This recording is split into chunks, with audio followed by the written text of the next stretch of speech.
ചെമ്പനീർ പൂവിന്റെ നാളത്തെ എപ്പിസോഡിന്റെ വിശേഷങ്ങളിലോട്ട് എല്ലാവർക്കും സ്വാഗതം.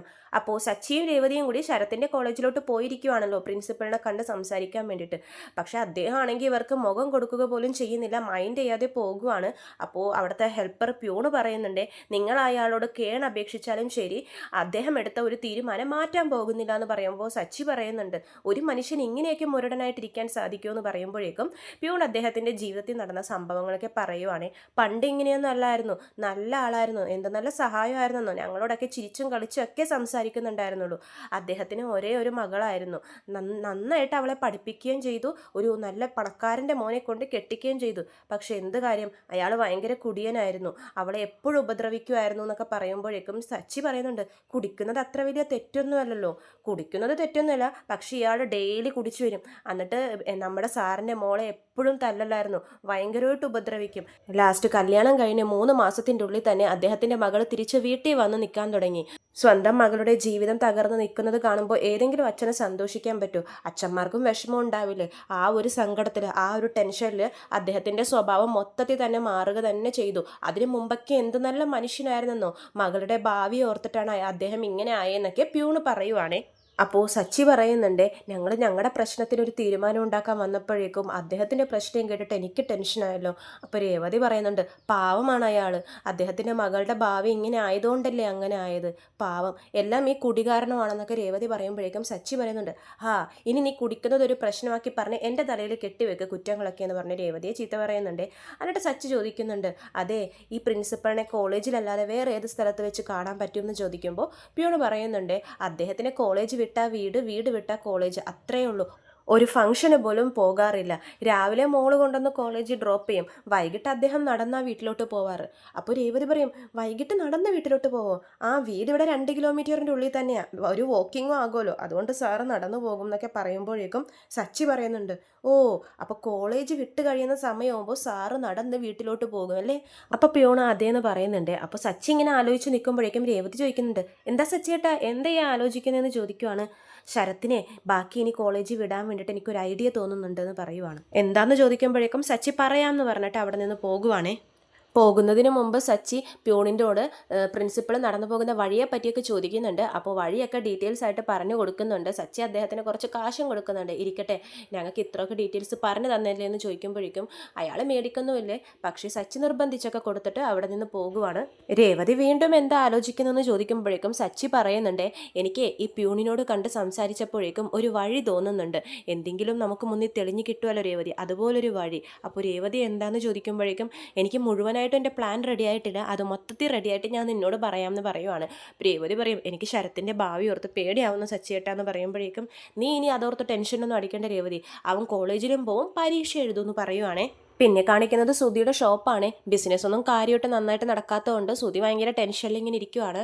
അപ്പോൾ കടയിൽ ഒരു സ്റ്റാഫ് വന്ന് സുധീനോട് സംസാരിക്കുന്നുണ്ട്. എൻ്റെ അനിയത്തിയുടെ കല്യാണമാണ് സാർ അടുത്ത മാസം, എനിക്ക് നാട്ടിൽ പോകണമെന്ന് പറയുമ്പോഴേക്കും സുധി പറയുന്നുണ്ട്, അതിനെന്താ പൊയ്ക്കോ എന്ന് പറയുവാണ്. പക്ഷേ സ്റ്റാഫ് ചോദിക്കുന്നുണ്ട്, ഞാൻ ചേട്ടനല്ലേ, അവൾക്ക് കാര്യമായിട്ട് എന്തെങ്കിലും ചെയ്തു കൊടുക്കണം, എനിക്ക് കുറച്ച് അഡ്വാൻസ് ആയിട്ട് കുറച്ച് കാശ് തരണം എന്നൊക്കെ പറയുമ്പോഴേക്കും സുധി പറയും, അഡ്വാൻസോ, നീ തന്നെ കാണുന്നതല്ലേ ഇവിടെ ബിസിനസ് ഒരാഴ്ചയായിട്ട് കാര്യമായിട്ടൊന്നും നടക്കുന്നില്ല, ഞാൻ എങ്ങനെ അഡ്വാൻസ് തരാനാന്ന് പറയുമ്പോഴേക്കും സ്റ്റാഫ് പറയുന്നുണ്ട്, എന്താ സാർ ഇത്, ഞാൻ ചേട്ടനല്ലേ, അവൾക്ക് എന്തെങ്കിലും കാര്യമായിട്ട് ചെയ്യണം, എനിക്ക് അഡ്വാൻസ് വേണം എന്ന് പറയുമ്പോഴേക്കും സുധി പറയുന്നുണ്ട്, നോക്കട്ടെ, 1 മാസം കഴിഞ്ഞല്ലേ കല്യാണം, നമുക്ക് നോക്കാമെന്ന് പറഞ്ഞിട്ട് ആ സ്റ്റാഫിനെ പറഞ്ഞു വിടുവാണ്. സുധിയാണെങ്കിൽ വീണ്ടും ടെൻഷനിലാവുകയാണ്. ഇതിൻ്റെ ഇടയ്ക്ക് ഇവന് ഞാനിനി അഡ്വാൻസിന് എങ്ങനെ എടുത്തു കൊടുക്കാനാ, ബിസിനസ് പോലും മര്യാദക്ക് നടക്കുന്നില്ല എന്ന് പറഞ്ഞ് വിഷമിച്ചിരിക്കുവാണ്. അപ്പോഴാണ് മറ്റേ ആൾ കയറി വരുന്നത്. നേരത്തെ ഒരു ലോട്ടറി അടിക്കുമ്പോൾ പർച്ചേസ് ചെയ്യാമെന്ന് പറഞ്ഞിട്ട് ഒരാൾ വന്നപ്പോഴേക്കും സുധി പൊക്കി പുറത്താക്കിയില്ലേ, അദ്ദേഹം വീണ്ടും വരുവാണേ. അപ്പോഴേക്കും സുധി അയാളെ കാണുമ്പോഴേക്കും ചോദിക്കുന്നുണ്ട്, നിങ്ങൾ വീണ്ടും വന്നോ, നിങ്ങൾ മറ്റേ ആളല്ലേ അന്ന് ഇവിടെ വന്നിട്ട് ലോട്ടറി അടിക്കുമ്പോൾ സാധനങ്ങളൊക്കെ പർച്ചേസ് ചെയ്യാമെന്ന് പറഞ്ഞു പോയത്, ഇപ്പോൾ എന്താ വീണ്ടും വില ലോട്ടറി എടുത്തോ എന്നൊക്കെ ചോദിക്കുവാണ്. അപ്പോൾ അദ്ദേഹം പറയുന്നുണ്ട്, ഞാൻ എന്തിനാ ഇനി ലോട്ടറി എടുക്കുന്നത്, ഞാൻ നിങ്ങളുടെ കടയിൽ നിന്ന് സാധനങ്ങൾ പർച്ചേസ് ചെയ്യാനും വന്നതല്ല. അപ്പോൾ സുധി ചോദിക്കും, പർച്ചേസ് ചെയ്യാൻ വന്നതല്ലേ, പിന്നെ എന്തിനാ വന്നത്, ജീവിതം എന്ന് പറയുന്നത് ഒരു പരീക്ഷയാണ്, നമ്മൾ വിശ്വാസത്തോടെ മുന്നോട്ട് പോകണം, ആ വിശ്വാസത്തോടെ മുമ്പോട്ട് പോയതുകൊണ്ട് ഞാനിപ്പോൾ കോടിപതിയായി. അപ്പോൾ സുധി ഇങ്ങനെ ഞെട്ടി നിൽക്കുവാണ്. കോടിപതിയോ? അതേന്നെ, ആ ലോട്ടറി എനിക്കാണ് അടിച്ചത്, ഞാനിപ്പോൾ 15 കോടിയുടെ മുതലാളിയാണെന്നൊക്കെ പറയുവാണേ. സുധി അതും കേട്ട് ഇങ്ങനെ കണ്ണും തള്ളി നിൽക്കുവാണ്.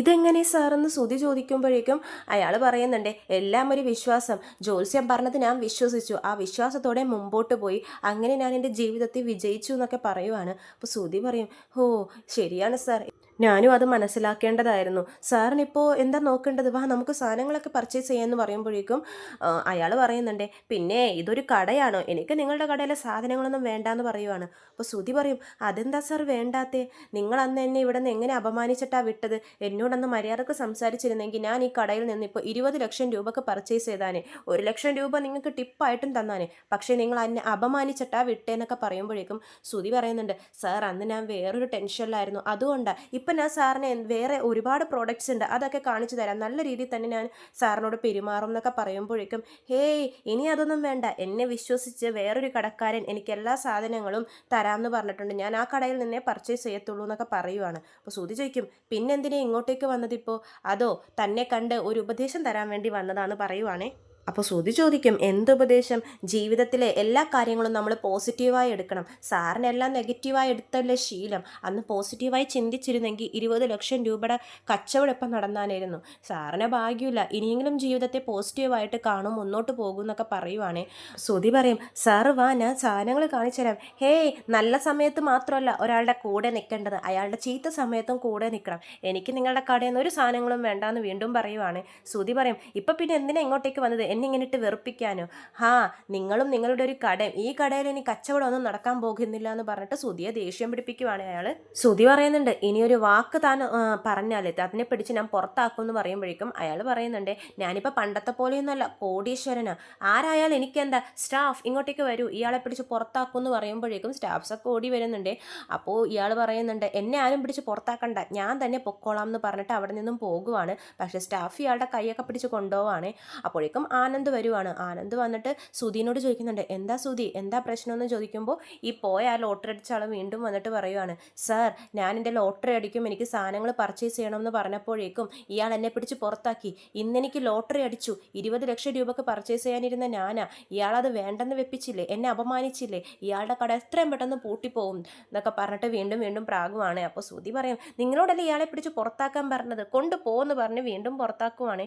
അപ്പോൾ ആനന്ദ് പറയുന്നുണ്ട്, എന്താടാ സുധി ഇത്, പിന്നല്ലാതെ നാട്ടിലുള്ള എല്ലാവർക്കും നല്ലത് നടക്കുന്നു, എനിക്ക് മാത്രം ഒന്നും നടക്കുന്നില്ല എന്ന് പറയുമ്പോഴേക്കും ആനന്ദ് പറയും, ഓ നിനക്ക് നല്ലത് നടന്നില്ലെങ്കിൽ വേറെ ആർക്കും നല്ലത് നടക്കാൻ പാടില്ല എന്ന് ചിന്തിക്കുന്ന ഒരാളല്ലേ നീ, ഞാൻ തന്നെ നല്ല ദേഷ്യത്തിൽ നിൽക്കുക, എന്നെ വെറുതെ ദേഷ്യം പിടിപ്പിക്കല്ലേ എന്ന് സുധി പറയുമ്പോഴേക്കും അയാൾ ആനന്ദ് ചോദിക്കുന്നുണ്ട്, നിനക്ക് എന്ത് പറ്റിയടാ, പിന്നെ എൻ്റെ ബിസിനസ് ഒന്നും നടക്കുന്നില്ല, എല്ലാവർക്കും എന്ത് ചിലവാണ് ഇവിടുത്തെ വാടക, പിന്നെ കറണ്ട് കാശ് എല്ലാം കൂടി കഴിഞ്ഞ് വരുമ്പോഴേക്കും എൻ്റെ കയ്യിലൊന്നും നിൽക്കുന്ന പോലുമില്ല, കച്ചവടം പോലും ഇല്ല എന്ന് പറയുമ്പോഴേക്കും ആനന്ദ് പറയുന്നുണ്ട്, നിനക്കൊരു നല്ല വാർത്ത പറയാൻ വേണ്ടിയിട്ടാണ് ഞാൻ വന്നേന്ന് പറയുവാണ്.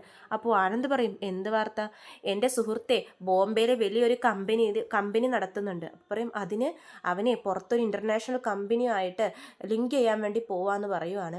അപ്പോഴേക്കും സുധിയുടെ കണ്ണ് തള്ളുവേ, ആണോ, അപ്പോൾ അവനായിട്ട് ഞാൻ ടൈപ്പ് വെച്ച് കഴിഞ്ഞാൽ എൻ്റെ ബിസിനസ്സും വളർന്നു വരില്ലേ, അവനോട് ഞാൻ സംസാരിക്കാൻ വേണമെങ്കിൽ നിന്നെപ്പറ്റി, അന്ന് എളുപ്പമാവട്ടെ ഒന്ന് സംസാരിക്കുമെന്ന് പറഞ്ഞ് സുധി ആനന്ദിനെ വിടുവാണേ. പിന്നെ കാണിക്കുന്നത് രാത്രി ആകുമ്പോഴേക്കും സച്ചി വരുവാണ് വീട്ടിലോട്ട്. എന്നിട്ട് രേവതിയോട് പറയുന്നുണ്ട്, രേവതി നീ ഒന്ന് ടെറസിലോട്ട് വാ, എനിക്കൊരു കാര്യം പറയാനുണ്ടെന്ന് പറയുവാണ്. അപ്പോൾ രേവതി പറയും, സച്ചിയേട്ടാ എനിക്കിവിടെ പണിയുണ്ട്, നീ വാ, എനിക്കൊരു കാര്യം പറയാനുണ്ടെന്ന് പറഞ്ഞിട്ട് രേവതിയും കൂട്ടി ടെറസിൽ പോവാണേ. എന്നിട്ട് സച്ചി പോക്കറ്റിൽ നിന്നും ഒരു മദ്യക്കുപ്പി എടുത്തിട്ട് രേവതിയെ കാണിക്കുവാണ്. അത് കാണുന്നതും രേവതിക്ക് നല്ല ദേഷ്യം വരുവാണ്. എന്താ സച്ചിയേട്ടാ ഇത്, ഇത്രയും നാൾ പുറത്തു നിന്നൊക്കെ ആയിരുന്നു കുടിക്കേണ്ടായിരുന്നത്, ഇപ്പോൾ വീട്ടിൻ്റെ അകത്ത് കയറിയും കുടിക്കാൻ തുടങ്ങിയോ, ഇതൊട്ടും ശരിയല്ല കേട്ടോ സച്ചിയേട്ടാ എന്ന് പറഞ്ഞ് ദേഷ്യപ്പെടുമ്പോഴേക്കും സച്ചി പറയുന്നുണ്ട്, നീ എന്താ രേവതി, ഞാൻ എത്ര നാളായി കുടിച്ചിട്ട്, ഒരുപാട് നാളായി, എപ്പോഴാണ് ലാസ്റ്റ് കുടിച്ചെന്ന് എനിക്ക് പോലും ഓർമ്മയില്ല, അതുകൊണ്ടാണോ ഇപ്പോൾ ഈ കുപ്പിയുമായിട്ട് വീട്ടിൽ വന്നതെന്നൊക്കെ രേവതി ചൂടാവുന്നുണ്ട്. ഈ കള്ളാണ് മനുഷ്യനെ ചീത്താക്കുന്നത്, ഇത് നിങ്ങളുടെ ശരീരത്തിന് തന്നെ ദോഷമാണെന്നൊക്കെ രേവതി പറയുമ്പോഴേക്കും സച്ചി പറയുന്നുണ്ട്, ഞങ്ങൾ കഷ്ടപ്പെട്ട് വണ്ടി ഓടിക്കുന്നു, വണ്ടി ഓടിക്കൽ മാത്രമല്ല എല്ലാ പണിക്കും അതിൻ്റേതായുള്ള കഷ്ടപ്പാടുണ്ട്, എന്നാൽ ആ പണിയൊക്കെ കുറച്ചെടുത്താൽ മതി, ദേഹം നോക്കണമെന്ന് ഒരു ഭാര്യമാരും പറഞ്ഞിട്ടില്ല, കള്ള് കുടിക്കുമ്പോൾ മാത്രം, അത് ആഴ്ചയിൽ ഒരു പ്രാവശ്യം, അത് കുടിക്കുമ്പോൾ മാത്രം ആരോഗ്യം കെട്ടുപോകുമെന്ന് പറയുന്നു, നീ എന്താ രേവതി ഇത്, എന്നാൽ പിന്നെ ഈ ഒരു ചൂട് പണിയെടുക്കുന്നതിൽ ഞങ്ങളോട് പറഞ്ഞൂടെ, പണി അധികം എടുക്കണ്ടെന്നൊക്കെ. കഷ്ടപ്പെട്ട് പണിയെടുത്ത ആരോഗ്യത്തിന് ഒരു കുഴപ്പവും സംഭവിക്കില്ല. അതൊക്കെ ആരോഗ്യത്തിന് നല്ലതാണ്. ഞങ്ങൾ പെണ്ണുങ്ങളും രാവിലെ തൊട്ട് രാത്രി ആവുന്നത് വരെ ഇവിടെ കഷ്ടപ്പെട്ട് തന്നെയാണ് പണിയെടുക്കുന്നത്. എന്നാൽ പിന്നെ ഞങ്ങളും ഇതുപോലൊരു കുപ്പി മേടിച്ച് കുടിക്കട്ടെ എന്നൊക്കെ രേവതി ചൂടാവുകയാണേ. ഇങ്ങനെ വിട്ടാൽ ശരിയാവില്ല, ഞാനിത് ഇപ്പം തന്നെ അച്ഛനോട് പറഞ്ഞിട്ട് വരട്ടെ എന്ന് പറഞ്ഞിട്ട് രേവതി താഴോട്ട് ഇറങ്ങാൻ പോകുമ്പോഴേക്കും സച്ചി രേവതിയുടെ കൈ പിടിച്ചിട്ട് രേവതി പോവില്ല രേവതി പോവില്ല എന്ന് പറഞ്ഞ് രേവതിയെ തടയുവാണേ. അപ്പോൾ രേവതി ഇങ്ങനെ നിന്നിട്ട് ദേഷ്യത്തിൽ നോക്കുമ്പോഴേക്കും സച്ചി ഇരുന്ന് പൊട്ടിച്ചിരിക്കുവാണ്. അപ്പോൾ രേവതി പറയുന്നുണ്ട്, എന്താ സച്ചിയേട്ടാ ഇങ്ങനെ ചിരിക്കുന്നത്? പുറത്തുനിന്ന് തന്നെ കുടിച്ചു വന്നിട്ടുണ്ടായിരുന്നോ? അപ്പോൾ സച്ചി പറയും, പുറത്തുനിന്ന് കുടിച്ചെങ്കിൽ ഞാൻ ഈ കുപ്പിയുമായിട്ട് വീട്ടിൽ വരൂ രേവതി, ഇത് ഞാൻ കുടിക്കാനൊന്നും കൊണ്ടുവന്നതല്ല രേവതി എന്ന് പറയുമ്പോഴേക്കും രേവതി പറയും, കുടിക്കാനല്ലെങ്കിൽ പിന്നെ ഇതെന്തിനാ, നീ ഇങ്ങോട്ടേക്ക് വാ ഞാൻ പറയാമെന്ന് പറഞ്ഞിട്ട് രേവതിയായിട്ട് അവിടെ ഇരിക്കുവാണേ. എന്നിട്ട് സച്ചി പറയുന്നുണ്ട്, രാവിലെ നമ്മൾ പ്രിൻസിപ്പലിനെ കാണാൻ പോയില്ലേ, അപ്പോൾ പ്യൂൺ പറഞ്ഞ കഥ വെച്ചിട്ട് എനിക്കൊരു ഐഡിയ തോന്നുന്നു, ഈ ഒരു വഴി ഉണ്ടെങ്കിൽ ഇത് നടക്കുള്ളൂ എന്ന് എനിക്ക് തോന്നുന്നു, നമ്മുടെ ശരത്തിന് ഇനിയും കോളേജിൽ പോകാൻ പറ്റും രേവതി. അപ്പോൾ രേവതി പറയുന്നുണ്ട്, എന്ത് വഴി? ഇങ്ങനെ കുടിച്ചിട്ട് സച്ചിയേട്ടനെ പ്രിൻസിപ്പളിനെ കാണാൻ പോവാണോ? ഹേ അതൊന്നുമല്ല, അയാൾക്ക് കുടിക്കുന്നവരെ ഇഷ്ടമല്ലല്ലോ, അയാളെ നമ്മുടെ വഴിക്ക് കൊണ്ടുവരാൻ വേണ്ടി ഇതേ ഉള്ളൊരു മാർഗം എന്നൊക്കെ സച്ചി പറയുന്നുണ്ട്. നമ്മൾ രണ്ടുപേരും ചേർന്ന് പ്രിൻസിപ്പളുടെ മുമ്പിൽ ഒരു ഡ്രാമ കളിക്കാൻ പോവുകയാണെന്ന് സച്ചി പറയുവാണേ. എന്ത് ഡ്രാമ എന്ന് ചോദിക്കുമ്പോഴേക്കും സച്ചി പറയുന്നുണ്ട്, നാളെ ഞാൻ മദ്യപിച്ചിട്ട് നടു റോട്ടിൽ നിന്നെയിട്ട് തല്ലുന്നത് പോലെ കാണിക്കും എന്ന് പറയുവാണ്. അപ്പോൾ രേവതി പറയും, തല്ലുന്നത് പോലെ കാണിക്കുമെന്നോ? നിങ്ങൾ വേണമെങ്കിൽ എന്നെ ശരിക്കും തല്ലും, ഞാൻ തിരിച്ചും തല്ലും എന്നൊക്കെ രേവതി പറയുവാണ്. എൻ്റെ രേവതി, നിന്നെ ഞാൻ തല്ലുവോ? തല്ലുന്നത് പോലെ ഞാൻ അഭിനയിക്കും, ഞാൻ കുടിക്കത്തൊന്നുമില്ല, ഞാൻ കുടിച്ചതുപോലെയും അഭിനയിക്കും എന്നൊക്കെ പറയുവാണ്. അപ്പോൾ രേവതി പറയും, അതെന്തിനാ? നമ്മൾ പ്രിൻസിപ്പളുടെ മുമ്പിൽ ഇങ്ങനെയാണ് അഭിനയിക്കാൻ പോകുന്നത് രേവതി, അപ്പോൾ നീ എന്താ പറയണ്ടേന്ന് ഞാൻ പറഞ്ഞു തരാം, നീ അതൊക്കെ മനപ്പാടം പഠിച്ചു വെച്ചോ എന്നൊക്കെ പറയുവാണ്. അപ്പോൾ രേവതി പറയുന്നുണ്ട്, ഇതൊക്കെ വേണോ സച്ചിയേട്ടാ? സച്ചിയേട്ടൻ എന്നെ തല്ലുന്ന സമയത്ത് ശരത്ത് എങ്ങാനും അവിടെ വന്നു കഴിഞ്ഞാൽ ശരത്ത് ഇതൊക്കെ ശരിക്കും ചെയ്യുന്നതാന്ന് ഓർക്കും, സച്ചിയേട്ടൻ മദ്യപിച്ച് എന്നെ ശരിക്കും തല്ലുവാണെന്ന് അവൻ ഓർക്കും, അത് പിന്നെ വേറെ പുതിയ പ്രശ്നങ്ങളൊക്കെ ഉണ്ടാക്കും എന്നൊക്കെ പറയുവാണേ രേവതി.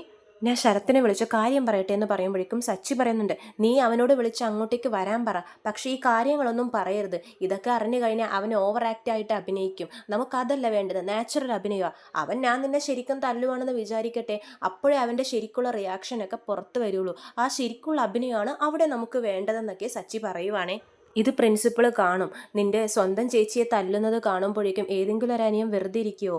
അവൻ്റെ മനസ്സിലുള്ള കാര്യങ്ങളൊക്കെ അവൻ പറയട്ടെ, അത് കാണുമ്പോഴേക്കും പ്രിൻസിപ്പളുടെ മനസ്സൊന്നും അലിയുമായിരിക്കും, അവനെ വീണ്ടും കോളേജിൽ ചേർക്കും എന്നൊക്കെ സച്ചി പറയുന്നുണ്ട്.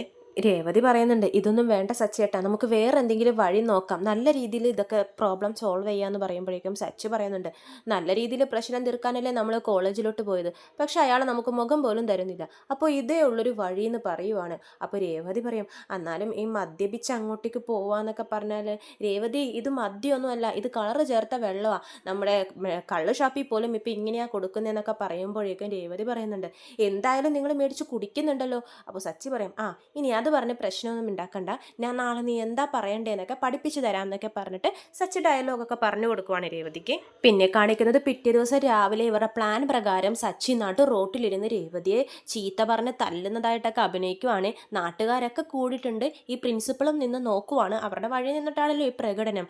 അപ്പോൾ രേവതി പറയുന്നുണ്ട്, എന്താ സച്ചിയേട്ടാ ഇത് റോട്ടിലിരുന്ന് ഇങ്ങനെയൊക്കെ കാണിക്കുന്നു, വീട്ടിലോട്ട് വാ എന്ന് പറയുമ്പോഴേക്കും സച്ചി പറയുന്നുണ്ട്, വീട്ടിലോട്ടോ? നീ ആരാടി അങ്ങനെയൊക്കെ പറയാൻ?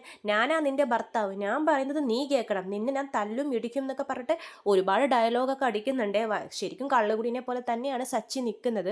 അപ്പോൾ നമ്മുടെ ശരത്ത് സ്കൂട്ടറിൽ പാഞ്ഞു വരുവാണ്, ശരത്തിന് അറിയില്ലല്ലോ ഇത് അഭിനയമാണെന്ന്. നോക്കുമ്പോഴേക്കും സച്ചി രേവതിയെ തല്ലുന്നതായിട്ടൊക്കെയാണ് കാണുന്നത്.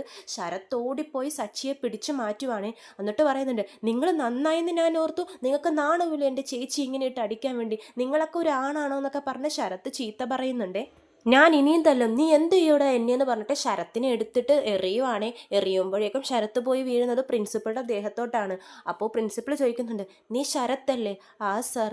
നീ എന്താ ഇവിടെ? സാർ അതെൻ്റെ ചേച്ചിയാണ്, അയാളൊരു കള്ളുകൂടിയാണ്, എപ്പോഴും എൻ്റെ ചേച്ചിയെ എടുത്തിട്ട് തല്ലും എന്നൊക്കെ പറയുവാണ് ഇങ്ങനെ കുടിച്ചിട്ട്. അപ്പോൾ പ്രിൻസിപ്പൾ ചോദിക്കും, എന്തിനാ ഇതുപോലുള്ളൊരു കള്ളുകൂടിയനെ നിങ്ങൾ കെട്ടിച്ചു കൊടുത്തത്? ഒന്നും പറയണ്ട സാർ, എൻ്റെ അച്ഛൻ ചെറുപ്പത്തിലേ മരിച്ചു, വേറെ നിവൃത്തിയില്ലാത്തതുകൊണ്ട് ആ ഒരു അവസ്ഥയിൽ നടന്ന കല്യാണമാണ് സാർ, ഞാനും പാർട്ട് ടൈമായിട്ട് ജോലിയൊക്കെ ചെയ്യേണ്ടി വന്നു, കുറച്ച് നാളായിട്ട് നന്നായതായിരുന്നു, ഇപ്പം ദേ വീണ്ടും കള്ളു കുടിച്ച് ഇങ്ങനെയൊക്കെ ചെയ്യാൻ തുടങ്ങി എന്നൊക്കെ ശരത്ത് പറയുവാണ്. ശരത്തിൻ്റെ അവസ്ഥ പ്രിൻസിപ്പൾ അപ്പോൾ അവിടെ നിന്ന് മനസ്സിലാക്കുവാണ്.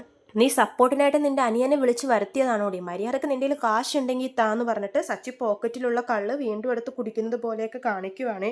അപ്പോൾ രേവതി പറയുന്നുണ്ട്, എൻ്റെ കയ്യിൽ കാശൊന്നും ഇല്ല. നിന്റെ കയ്യിൽ കാശ് എങ്ങനെ വരുമെന്ന് എനിക്കറിയാം, നിന്റെ കയ്യിൽ ഉണ്ടെന്നും എനിക്കറിയാം. മര്യാദക്ക് എടുത്ത് താടി എന്ന് പറഞ്ഞിട്ട് വീണ്ടും രേവതിയെ തല്ലാൻ പോകുമ്പോഴേക്കും ശരത്ത് ഓടി വന്ന് പിടിച്ചു മാറ്റുവാണേ. പ്രിൻസിപ്പൾ ഫോൺ എടുത്ത് നേരെ പോലീസിലോട്ട് വിളിക്കുവാണേ. അയാൾ പറയുന്നുണ്ട്, പോലീസുകാർ വന്നാലേ ഇത് ശരിയാവത്തുള്ളൂ എന്ന് പറഞ്ഞ് പോലീസ് സ്റ്റേഷനിൽ വിളിച്ച് വിവരം അറിയിക്കുന്നുണ്ട്. അപ്പോൾ രേവതി സച്ചിനോട് പറയുന്നുണ്ട്, സച്ചിയേട്ടാ എന്താ നമ്മൾ വിചാരിച്ച പോലെയൊന്നും നടക്കുന്നില്ലല്ലോ എന്ന് പറയുമ്പോൾ സച്ചി പറയും, എന്താടി എൻ്റെ ചെവി വന്ന് നീ പറയുന്നത്, പോടി എന്ന് പറഞ്ഞിട്ട് വീണ്ടും അഭിനയിക്കുവാണേ. അപ്പോഴേക്കും പ്രിൻസിപ്പൾ പറയും, ശരത്തെ നീ ഇങ്ങോട്ടേക്ക് വാ എന്ന് പറയുമ്പോഴേക്കും ശരത്ത് പോകുന്നുണ്ട്. എന്താടാ ഇയാൾ ഇങ്ങനെ കുടിച്ചിട്ട് ഭാര്യയോട് ഇങ്ങനെയൊക്കെയാണോ പെരുമാറുന്നത്? സാർ കുറച്ചുനാൾ നന്നായിരുന്നു സാർ, കാർ ഡ്രൈവറാണ് അദ്ദേഹം, കുറച്ചുനാൾ ഒരു കുഴപ്പവും ഇല്ലായിരുന്നു. പക്ഷെ ഇപ്പോൾ വീണ്ടും മദ്യപിക്കാൻ തുടങ്ങി. എൻ്റെ ചേച്ചിക്ക് എല്ലായിടത്തും കഷ്ടപ്പാടാണ് സാർ. എൻ്റെ ചേച്ചിനെ കെട്ടിച്ചു വിട്ട വീട്ടിലെ അമ്മായിയമ്മ അവരും ഒരു ടൈപ്പാണ്. ചേച്ചീനോട് എപ്പോഴും പൈസ ചോദിച്ച് ഉപദ്രവിച്ചുകൊണ്ടിരിക്കും. ചേച്ചിക്ക് കുറച്ച് സ്വർണം മേടിച്ച് കൊടുക്കാമല്ലോ എന്ന് ഓർത്തിട്ടാണ് ഞാൻ പണിക്ക് പോകാൻ തുടങ്ങിയത് പാർട്ട് ടൈം ആയിട്ട്. അതുകൊണ്ടാണ് എനിക്ക് കോളേജിലൊന്നും മര്യാദക്ക് വരാൻ പറ്റാതിരുന്നതെന്നൊക്കെ പറയുമ്പോഴേക്കും പ്രിൻസിപ്പൾ പറയുന്നുണ്ട്, എനിക്ക് മനസ്സിലാവുന്നുണ്ട് എന്നൊക്കെ പറയുവാണേ. അപ്പോൾ രേവതി ഓടി വന്ന് പറയുന്നുണ്ട്, സാർ എനിക്ക് വേണ്ടിയിട്ട്, എൻ്റെ നല്ലതിന് വേണ്ടിയിട്ടാണ് ശരത്ത് ജോലിക്ക് പോകുന്നുണ്ടായിരുന്നത്. അവൻ നന്നായിട്ട് പഠിക്കും സാർ. എൻ്റെ ഭാവിയോ ഇങ്ങനെയായി. എൻ്റെ ശരത്ത്, എൻ്റെ അനിയൻ്റെ ഭാവിയും കൂടി ഇല്ലാതാകരുത് സാർ. പ്ലീസ് സാർ, അവനെ വീണ്ടും കോളേജിലോട്ട് എടുക്കണം എന്നൊക്കെ പറയുവാണ് രേവതി. ഇത്രയും കാണിച്ചുകൊണ്ടാണ് നാളത്തെ എപ്പിസോഡ് അവസാനിക്കുന്നത്. ചെമ്പനീർ പൂവിൻ്റെ കൂടുതൽ വിശേഷങ്ങൾ ഞാൻ എൻ്റെ ചാനലിലൂടെ അപ്ലോഡ് ചെയ്യുന്നതാണ്. ചാനൽ സബ്സ്ക്രൈബ് ചെയ്യാത്തവരുണ്ടെങ്കിൽ സബ്സ്ക്രൈബ് ചെയ്യണം. വീഡിയോ ഇഷ്ടമായെങ്കിൽ ലൈക്ക് ചെയ്യാനും മറക്കരുതേ. എല്ലാവർക്കും നന്ദി.